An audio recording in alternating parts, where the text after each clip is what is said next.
Eh bien, bonjour à tous. En ce lendemain euh, de la 30e journée mondiale de la fibromyalgie.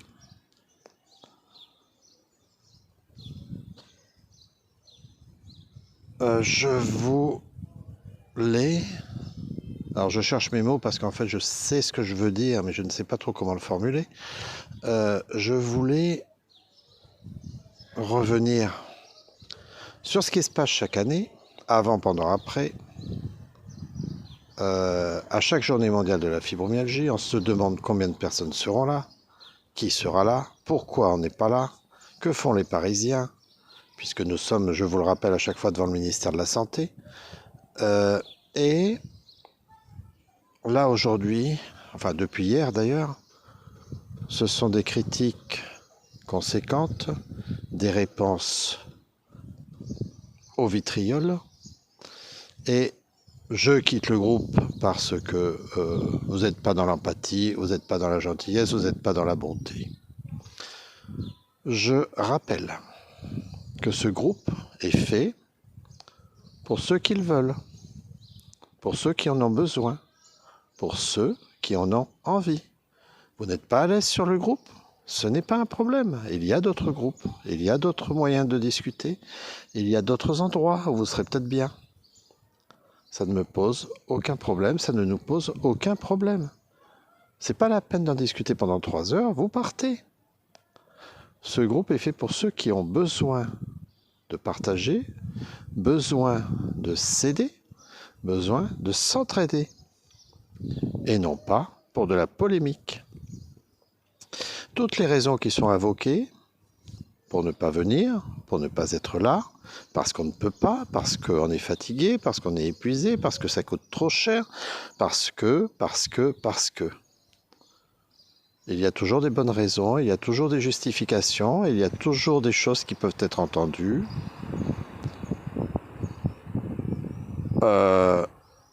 Mais chaque année, je ne sais pas combien de personnes seront là.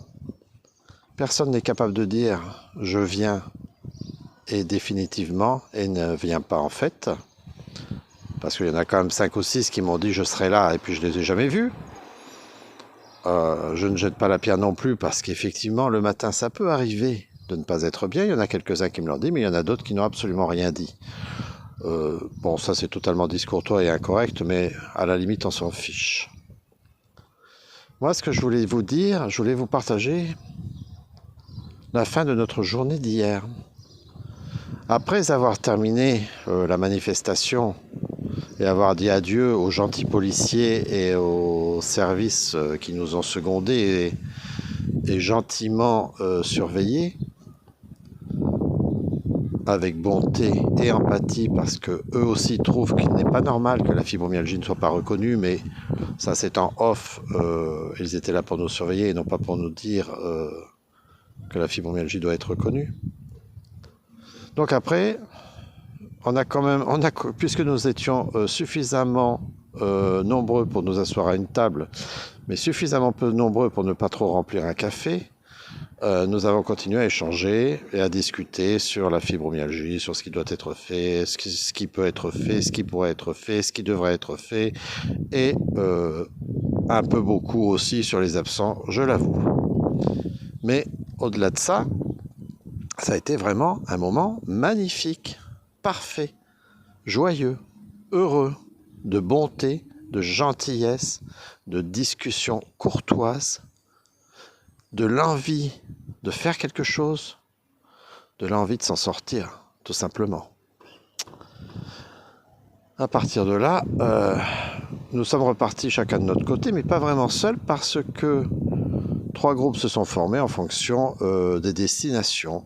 Et je me suis retrouvé avec l'une des dames qui nous avait rejoints dans l'après-midi.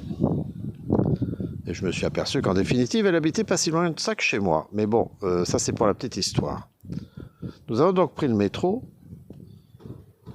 Et à un moment donné, on a changé de métro et le métro était plein. Or, elle était évidemment, elle, avec la fibromyalgie et ses douleurs, épuisée. Elle avait mal, ça se voyait. Et on discutait de ça justement, et on parlait de la fibromyalgie. Et à ce moment-là, une jeune dame qui était assise sur un strapontin en train de lire s'est levée et lui a donné son siège. Tous les deux, on était estomaqués parce qu'elle n'avait pas de canne, elle n'avait aucun signe. On a été tellement estomaqués que j'ai remercié cette jeune dame qui m'a dit pourquoi vous me remerciez? C'est normal, je vous ai entendu. Donc je lui donne mon siège. J'étais tellement estomaqué que je l'ai remercié une seconde fois.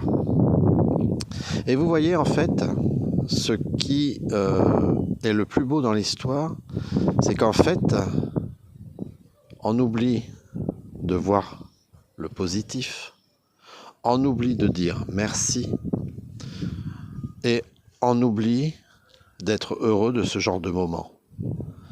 Parce que ça, voyez-vous, même si là j'étais vraiment très surpris et très heureux pour mon accompagnatrice, eh bien, ça a été un moment très fort, même si, en fait, quasiment tous les jours, je vois quelqu'un, et en particulier des jeunes, quoi qu'on en dise, donner sa place à une vieille dame, à un vieux monsieur, à une femme enceinte, se pousser pour faire rentrer la poussette dans le bus, ou le fauteuil, ou etc., puisque sur la région parisienne, il y a beaucoup d'handicapés. D'ailleurs, on discutait de la vision du handicap invisible, bien évidemment, et nous disions que tout n'était pas fait, forcément, mais quand même, certaines choses avancent. Même si c'est encore difficile de montrer sa carte, on peut montrer sa carte et il y a des moyens de faire comprendre qu'on est fatigué, qu'on est douloureux. Donc, en fait, je voulais vous dire, oui, c'est pas rose, oui, c'est pas marrant, comme d'habitude. On est d'accord, c'est lassant d'avoir mal, c'est lassant d'être fatigué, c'est lassant de ne pas pouvoir sortir. Mais il y a quand même des moments où la joie peut être là, où la passion est là, où l'envie est là. Et hier, c'était ces moments-là. 2 fois dans l'après-midi, pendant un long moment, pendant la manifestation, autour d'un café, et une seconde fois dans ce métro, parce que vraiment, ça nous a paralysés d'émotion. Et je n'en suis pas encore remis. Voilà, c'est tout ce que je voulais vous dire pour cette fois.